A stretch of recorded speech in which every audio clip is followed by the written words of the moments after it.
Sabado nang inaya mo ako, kala ko magbabar lang tayo. Ngunit diba, palabalang mo, nilagyan mo pampahilo ang ininong ko. Dinala mo ako sa isang kwartong kulay pula.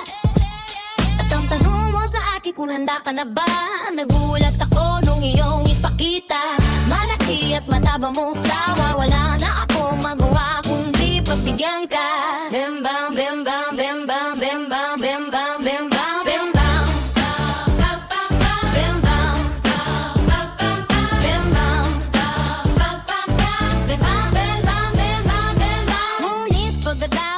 Ng ilang araw, ika'y naglaho. Kaya pala nahanapin ko, ika'y natatago. Pagkatapos ng lahat ng aking naranas, pagdadaan ng 2 buwan, hindi na dinadatnan. Siyan pala'y may laman. Aray mo pakak, aray mo pakak, aray mo pakak. Bim bam, bim bam, bim bam, bim bam, bim bam.